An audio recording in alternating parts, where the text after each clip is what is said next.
নমস্কার বন্ধুরা, প্রমার রান্নাঘরে সবাইকে স্বাগত। আজকে বানাবো পাবদার সর্ষে পোস্ত। ভিডিওটা শেষ পর্যন্ত দেখার অনুরোধ রইল। প্রথমে পাবদা মাছগুলো ধুয়ে পরিষ্কার করে নিয়ে পরিমাণ মতো লবণ ও পরিমাণ মতো হলুদ গুঁড়ো মাখিয়ে রেখে দেব।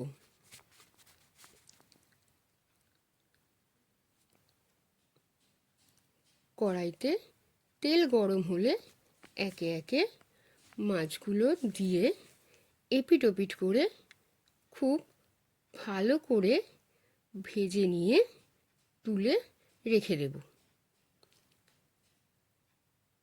কড়াইতে থাকা বাকি তেলের মধ্যে দিয়ে দিলাম 1 চামচ লঙ্কা গুঁড়ো, 1/2 চামচ হলুদ গুঁড়ো, স্বাদ মতো লবণ আর সর্ষে পোস্তর পেস্ট।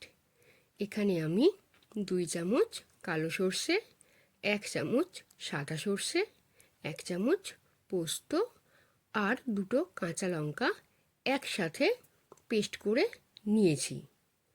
এবার মশলাগুলো একটু ভেজে নিয়ে তার মধ্যে দিয়ে দিলাম পরিমাণ মতো জল। গ্রেভিটা খুব ভালো করে ফুটে উঠলে তাতে দিয়ে দেব আগে থেকে ভেজে রাখা পাবদা মাছগুলো। এবার একটু নাড়াচাড়া করে নিয়ে একটা ঢাকা দিয়ে দিলাম, যাতে মাছগুলো খুব ভালোভাবে সিদ্ধ হয়ে যায়।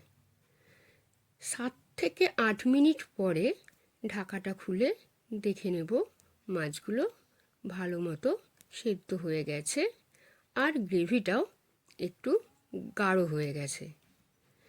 এবার মাছটা নাবিয়ে নিয়ে উপর থেকে ধনেপাতা কুচি ছড়িয়ে দিলেই তৈরি হয়ে গেল পাবদার সর্ষে পোস্ত। ভিডিওটা শেষ পর্যন্ত দেখার জন্য ধন্যবাদ। আবার দেখা হবে পরবর্তী নতুন একটি ভিডিওতে। ভিডিওটা যদি ভালো লেগে থাকে তাহলে লাইক, শেয়ার ও সাবস্ক্রাইব করে দেবেন।